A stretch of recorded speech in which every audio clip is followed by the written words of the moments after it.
अहो, हे लाडू नाही आहेत, ही आहे आवळ्याची कँडी. अगदी सॉफ्ट तोंडामध्ये पटकन विरघळणारी अशी आहे. अगदी लहान मुलांपासून आजोबांपर्यंत सगळ्यांना खाता येणारी. बऱ्याच बायकांचा असा प्रॉब्लेम आहे की आमच्या घरी ऊनच येत नाही, मग आम्ही आवळा कँडी कशी करू? तर त्यासाठी आपण अशी सॉफ्टवाली, न उन्हात वाळवता, न साखरेत भिजत घालता झटपट बनणारी आवळा कँडी बनवणार आहोत.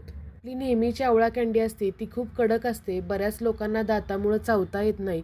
तर अगदी सॉफ्ट अशी ही आवळा कँडी आहे. कुणालाही खाता येईल अशी आवळा कँडी करायला अगदी 1 तासामध्ये होते. शिवाय वर्षभर टिकते आणि चवीला म्हणाल तर खूपच सुंदर लागते आणि सॉफ्ट लागते. नमस्कार, मी सुषमा खूप खूप स्वागत करते तुमचं माझ्या किचनमध्ये. इथं मी चांगल्या प्रकारचा 1 किलो आवळा घेतलेला आहे. हा आवळा बऱ्याच वेळेला सध्या थंडी आहे असं लोक सांगतात आवळा घेताना, त्याच्यावरती डाग असतात. तर हे डाग आपण असे सुरीनं काढून टाकायचे आहेत आणि आवळा घेताना नेहमी टणक आवळा घ्यायचा, म्हणजे तो टिकायला चांगला असतो आणि परिपक्व झालेला असतो. सगळे आवळे आपण डाग काढून स्वच्छ करून घेतलेले आहेत आणि आता हे आवळे स्वच्छ पाण्याखाली आपण धुवून घेणार आहोत. आवळे स्वच्छ धुवून घेतल्यानंतर आपण असे कॉटनच्या टॉवेलनं पुसून घेणार आहोत. इथं मी एक टॉवेल पसरून घेतलेला आहे, त्यावरती सगळे आवळे आपण सुरुवातीला पसरवून घेणार आहोत आणि स्वच्छ असे पुसून घेणार आहोत. आवळ्या म्हणजे अजिबात पाणी राहिलं नाही पाहिजे, वरचं पाणी अजिबात त्यामध्ये आपण जाऊन द्यायचं नाही, म्हणजे जेणेकरून आपला आवळा टिकणार आहे चांगला जास्त बरेच दिवस. संपूर्ण आवळे आपण कोरडे करून घेणार आहोत अशा पद्धतीनं. आवळे स्वच्छ धुवून पुसून काढलेले आहेत. तर आता मी गॅसवरती पाणी ठेवलेलं आहे. इथं मी 1 लिटर पाणी ठेवलेलं आहे. त्यावरती आपण चाळण ठेवणार आहोत आणि त्यामध्ये हे पुसलेले आवळे सगळे आपण वाफवायला ठेवणार आहोत. तुमच्याकडे जर स्टीमर असेल तर तुम्ही स्टीमरमध्ये वाफवले तरी चालू शकतात. तर या आवळ्यावरती झाकण ठेवून आपण 20 ते 25 मिनटं आवळे कमी गॅसवर छान वाफवून घेणार आहोत. एक निवेदन करते, माझ्या चॅनलवरती नवीन असाल तर चॅनलला नक्कीच सबस्क्राईब करा आणि बेल आयकॉनला क्लिक करा, म्हणजे असेच पारंपरिक नाविन्यपूर्ण पदार्थ तुम्हाला पाहता येतील. आवळे वाफवायला ठेवून साधारण 20 ते 25 मिनटं झालेली आहेत. आवळे वाफवले की काय होतात, आवळे फुटतात आणि त्याला चिरा पडतात या पद्धतीनं. त्यावेळी आपला आवळा शिजलाय म्हणायचं. पूर्ण आवळा थंड करून घ्यायचा आणि आता नंतर आपण सोलायला घेणार आहोत. एकदा आवळे चांगले वाफवले की त्यातल्या बिया लगेच सहजपणे निघतात. आवळा पूर्ण शिजून द्यायचा, कच्चा ठेवायचा नाही आवळा, म्हणजे तो वाटलाही व्यवस्थित जातो. जर तुम्ही आवळा कच्चा ठेवला तर तो व्यवस्थित वाटला जाणार नाही, व्यवस्थित शिजणार नाही आणि तो कच्चा राहिला तर तुमचा आवळा टिकणार नाही. मागच्या वर्षी मी ज्यावेळेला याच पद्धतीनं कँडी बनवली होती, त्यावेळेला माझ्या आईनं मला असा प्रश्न विचारला होता की बाळा ही कँडी टिकणार का? तर माझ्या घरी अजूनही ती कँडी आहे, ती अजून टिकलेली आहे. छान टेस्ट लागते, त्याची टेस्टही चेंज होत नाही. भरपूर दिवस 1 वर्ष ते 1.5 वर्ष छान टिकते ही कँडी. आता हे सगळे आवळे आपण सोलून घेतले, त्यातल्या सगळ्या बिया काढलेत. तर मिक्सरच्या छोट्या भांड्यामध्ये आपण याची प्युरी तयार करणार आहोत. जर तुमचा आवळा चांगला शिजलेला असेल तर यामध्ये पाणी घालायची अजिबात गरज लागणार नाही. व्यवस्थित अगदी छान पेस्ट तयार होते. मध्ये मध्ये थोडं थांबून आपण चमच्यानं हलवून घेऊन याची छान पेस्ट तयार करणार आहोत. अगदी फाईन प्युरी तयार करायची आहे.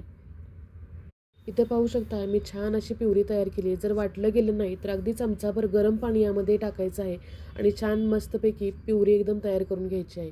साधारण 1 किलो आवळ्याची एवढा मोठा बाऊल भरून एवढी प्युरी तयार आपली झालेली आहे. गॅसवरती कढई स्टीलची गरम करत ठेवलेली आहे आणि त्यामध्ये चिकटू नये म्हणून मी थोडंसं तूप घातलेलं आहे. नाही घातलं तरी चालू शकतं, फक्त चिकटू नये म्हणून आपण काळजी घेण्यासाठी आपण चमचाभर त्यामध्ये तूप घातलेलं आहे. आणि आता या वेळेला मी यामध्ये गूळ घालणार आहे. तुमच्याकडे जर जास्त गूळ असेल तर जेवढी प्युरी आहे तेवढाच गूळ आपण यामध्ये घालायचा असतो, परंतु माझ्याकडे गूळ थोडा कमी आहे म्हणून त्यामुळे 1 वाटी गूळ घालणार आहे आणि 1 वाटी आपण यामध्ये साखरसुद्धा घालणार आहोत. तुम्हाला ह्याच्या जर कडक अशा वड्या पाडायच्या असतील तर आपण जशी बर्फी करण्यासाठी जेवढा आपण मिश्रण घेतो तेवढीच साखर किंवा गूळ त्यामध्ये घातला जातो. पण मी याच्या वड्या पाडणार नाही, याच्या आपण गटागट म्हणजे बॉल्स बनवणार आहोत. यासाठी मी कमी साखर म्हणजे घातलेली आहे आणि कमी साखरेचं बनवायचं यासाठी मी याचे बॉल्स बनवणार आहेत. जर तुम्हाला वडीसारखं बनवायचं असेल तर यामध्ये जास्त प्रमाणात साखर वापरावी लागते. यासाठी आपण 1 वाटी गूळ आणि अर्धी पाऊण वाटी साखर मी घातलेली आहे. तेवढ्यासुद्धा गोडाचं प्रमाण बरोबर होऊन जातं. खूप जास्त गोडही करायचं नाही आहे मला, यासाठी मी कमी साखर गूळ वापरलेला आहे.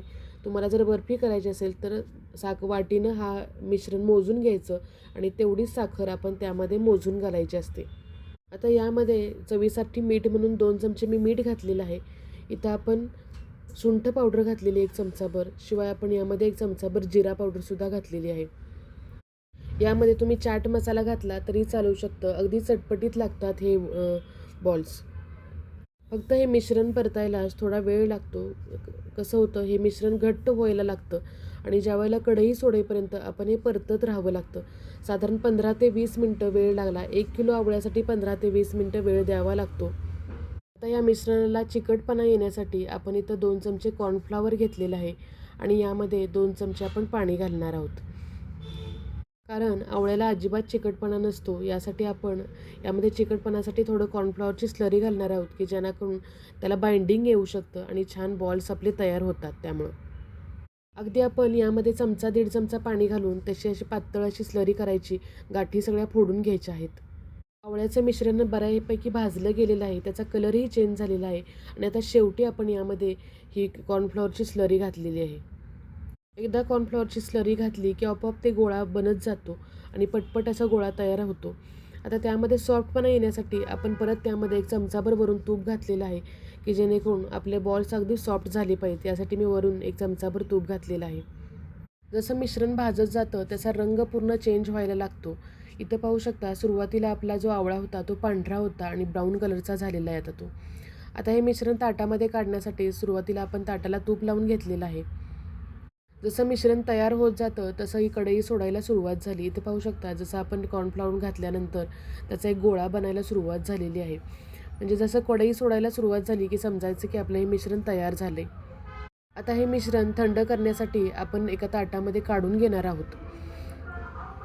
1 किलो आवळ्याचं साधारण 1.5 पावणे 2 किलो एवढं मिश्रण तयार होतं. आता हे मिश्रण सगळं आपण पसरवून ठेवणार आहोत पूर्ण थंड व्हायला. हे पूर्ण थंड व्हायला साधारण 2-3 तास वेळ सहज जातो. आवळा हा बहुगुणी असतो आणि तो आपण वर्षभर खाल्ला जावा असं म्हणतात. तर तो कोणत्या फॉर्ममध्ये खावा, तर अशा आवळ्याचे कँडी करून तुम्ही नक्कीच खाऊ शकता. वर्षभर टिकतात आणि चवीलाही छान लागतात. लहान मुलं आवळा खायला नको म्हणतात, तर तुम्ही या पद्धतीने नक्कीच आवळ्याच्या कँडी करून देऊ शकता लहान मुलांनाही.